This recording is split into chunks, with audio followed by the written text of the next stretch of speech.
दोस्तों नमस्कार। आज हम बात करते हैं भारत में न्यू वर्ल्ड ऑर्डर की एक नई साजिश जिसका नाम है अपार आईडी, जिसे मोदी सरकार कहती है one nation one student card. हाँ जी, और मजे की बात यह है कि यह अपार आईडी बीजेपी के इलेक्शन मैनिफेस्टो में भी लिखा हुआ है। जिस प्रकार से आधार आईडी होती है और उसी प्रकार से एक अपार आईडी बनाई जाएगी, जो कि नर्सरी से प्री नर्सरी से लेकर के कॉलेज तक के सारे स्टूडेंट्स का रिकॉर्ड मेंटेन करेगी। अपार जिसका मतलब है automatic permanent academic account registry. मजे की बात है कि प्रत्येक राज्य को नोटिफिकेशन इसका जा चुका है और यूनियन गवर्नमेंट ने इसको जो नाम दिया one nation one student ID initiation, और इसका जो टाइम रखा है फाइनल टाइम कंप्लीशन टाइम वो है 2026-2027। ये नेशनल एजुकेशन पॉलिसी 2020 का पार्ट है। तो ये जो प्रपोजल है इसको कहते हैं स्कूलिंग एक्सेस एंड क्वालिटी। दिसंबर 2023 के अंदर दिल्ली में एक कॉन्फ्रेंस होती है चीफ सेक्रेटरीज की। उसमें यूनियन मिनिस्ट्री ऑफ एजुकेशन के बारे में बताते हैं और कहते हैं कि अपने अपने स्टेट में जाकर के सभी शिक्षण संस्थाओं को सूचित कर दो कि वो बच्चों को पेरेंट्स को बोलने के लिए कहे कि वो आकर के उनकी आईडी बनाए।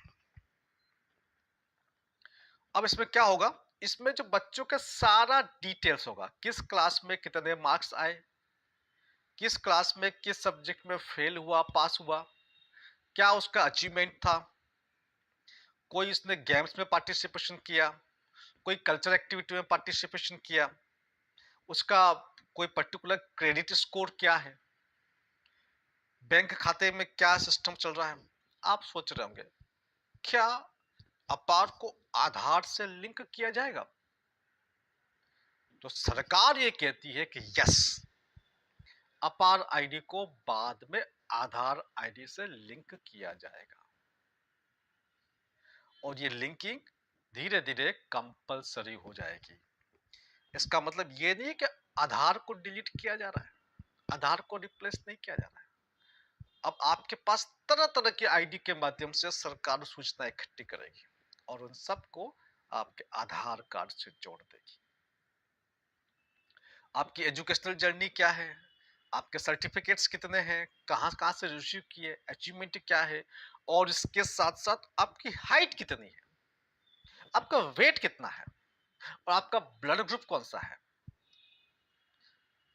ये सारे के सारे पैरामीटर्स भी नोट किए जाएंगे। अब ये सब क्यों हो रहा है, इसको समझने की आवश्यकता है। इसके साथ साथ जब ये स्टूडेंट का सब चीज नोट करेंगे तो ये डेटा जो है वो पूरा का पूरा लीक भी होगा। क्यों होगा लीक? क्योंकि इसका जो मेन सर्वर होता है, मेन सर्वर तो हिंदुस्तान में होगा नहीं, बाहर कहीं है। दूसरी बात, जिस लैंग्वेज के अंदर ये डेटा इकट्ठा होता है वो लैंग्वेज भी बाहर की है। तो सब कुछ उनके हाथ में है, उनके नियंत्रण में, उनके कब्जे के अंदर आ गया है पूरा का पूरा देश। और मजे की बात, यह बीजेपी के 2024 के लोकसभा चुनाव के मैनिफेस्टो में एक बड़ा इशू है। और बीजेपी क्या बोल रही है, 100% इंप्लीमेंटेशन करना है, one nation one student ID card, 100% achievement pre primary से लेकर हाई एजुकेशन 2026-2027 तक का इनका एक टारगेट है। ये है न्यू वर्ल्ड ऑर्डर की साजिश। सारा का सारा डेटा अलग अलग तरीके से इकट्ठा करके विदेशों में जा रहा है। साथ में सोशल क्रेडिट सिस्टम भी होगा इसके अंदर। आपने एज ए स्टूडेंट कोई लोन लिया तो वो भी इसके अंदर होगा, लोन नहीं चुकाया तो वो भी इसके अंदर होगा। एज ए स्टूडेंट आपने कहीं पार्टिसिपेशन किया, किसी सोशल प्रोटेस्ट में पार्टिसिपेशन किया, किसी पॉलिटिकल प्रोटेस्ट में पार्टिसिपेशन किया, वो भी होगा। आपका सोशल क्रेडिट स्कोर मेंटेन किया जाएगा और उस सोशल क्रेडिट स्कोर के हिसाब से भविष्य में सरकार आपको क्या सुविधाएं देगी और क्या सुविधा नहीं देगी, वो तय होगा। और मजे की बात, सरकार ये कह रही है कि 25 करोड़ आईडी जनरेट हो चुकी है और सरकार ये कह रही है कि 15,000 एजुकेशनल इंस्टीट्यूट्स जुड़ चुके हैं और 35 लाख से ज्यादा अलग अलग तरह के रिकॉर्ड्स भी सरकार के पास आ चुके हैं। जिन जिन लोगों ने ये आईडी बनाया है उन लोगों ने उसकी टर्म्स नहीं पढ़ी है। आप उसकी टर्म्स जरूर पढ़ते हैं। टर्म्स तो बहुत लंबी चौड़ी, मैं आपको एक दो टर्म्स बताता हूं। By accessing and using the APAR platform, users unconditionally accept that you have read, understood and agree to be legally bound by these terms. तो आपने अपार आईडी बनाया, उसके साथ ही आपने ये बोल दिया है बिना किसी कंडीशन के साथ में आप स्वीकार करते हैं, आपने पढ़ लिया है, समझ लिया है और स्वीकार कर लिया है these terms and conditions, जो कि आप में से 99% लोगों ने नहीं पढ़ी होगी जिन लोगों ने बनाया है। If you do not agree with the stipulated terms and conditions, you are not allowed to use access the website and its services. यदि आप स्वीकार नहीं करते हैं तो वेबसाइट पे आपको लॉगिन करने नहीं दिया जाएगा और आपको उस पर किसी भी प्रकार का एक्सेस नहीं दिया जाएगा। एक और पॉइंट है इसके अंदर, बड़ा मस्त पॉइंट है, सुनिए आप क्या है। The ministry of education reserves the right to update or modify these terms at any time without prior notice. बिना किसी प्रायर सूचना के, बिना किसी पूर्व सूचना के मिनिस्ट्री ऑफ द एजुकेशन वो किसी भी टर्म्स को अपडेट कर सकती है, मॉडिफाइड कर सकती है, चेंज कर सकती है। एक टर्म्स और है इसके अंदर, student participation. Students should ensure that they authenticate themselves with the APAR portal. To avail the benefit of the APAR, users must also present their APAR ID to the ABC nodal officer. ये लिखा हुआ terms condition में, ABC nodal officer को आपको बार बार intimate करना पड़ेगा।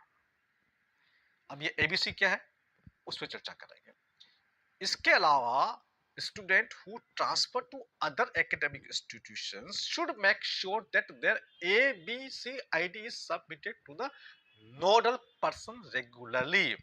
जहां सरकार ये कह रही है कि इसका फायदा ये है कि आप किसी और इंस्टीट्यूशन में जा रहे हैं, किसी और कॉलेज में जा रहे हैं, किसी और स्कूल में जा रहे हैं, किसी और सिटी में जा रहे हैं या अपना स्टेट चेंज कर रहे हैं, आप बाहर जा रहे हैं, तो वो आपका एक डेटा मेंटेन होगा, वहां से इजीली वो निकाला जा सकता है। लेकिन यहां पर यह बोला गया कि आपको ABC आईडी भी बनानी है, आपको वो एक अलग आईडी है। ABC ID is submitted to the nodal person regularly so that credit can be accrued under the ABC ecosystem. तो ABC जो इकोसिस्टम है उसके अंदर आपका क्रेडिट मेंटेन किया जा सके और उसके क्रेडिट के हिसाब से ये आपका सोशल सिस्टम तैयार हो गया। अभी ABC क्या है? यह है एकेडमिक बैंक ऑफ क्रेडिट। ये कहां से होता है? पूरी दुनिया में इस तरह के सिस्टम कहां से होते हैं? अभी थोड़े दिन पहले बिल गेट्स भी आए थे मिलने के लिए देश के प्रधानमंत्री जी के साथ, तो आप समझ सकते हैं क्या क्या चर्चा हुई होगी। हालांकि अभी ये कहा गया है कि पेरेंट्स से बात करके बनाना पड़ेगा, लेकिन बाद में धीरे धीरे आप जानते हैं कि इसको आवश्यक कर दिया जाएगा। जिस प्रकार से 12 डिजिट का आधार कार्ड होता है उसी प्रकार से 12 डिजिट का ही ये आपका कार्ड बनेगा। आपके मार्क्स, आपके अवार्ड्स, आपकी एक्टिविटी, आपकी स्पोर्ट्स एक्टिविटी, आपकी कल्चर एक्टिविटी, आपके बैंक खाते, आपकी हाइट, आपकी डिटेल्स, आपके डिजिटल फॉर्म, सब कुछ, scholarship, everything will be digitally stored. और जानते हैं डेटा लीक भी होगा, शेयर भी होगा, बाहर भी जाएगा। और मजे की बात, ये जो न्यू वर्ल्ड ऑर्डर की साजिश है इसमें वर्तमान की केंद्र सरकार बिल्कुल हाथ मिलाकर के साथ में खड़ी है। और सबसे बड़ी बात, इनके इलेक्शन मैनिफेस्टो में है। कल को यदि आप कुछ कहेंगे तो बोलेंगे जी हम देखो हमारे तो मैनिफेस्टो में था, हमने तो पहले से आपको बता दिया था। इसलिए इस बार सोच समझ के, समझदारी के साथ, इसी के साथ नमस्कार, वंदे मातरम।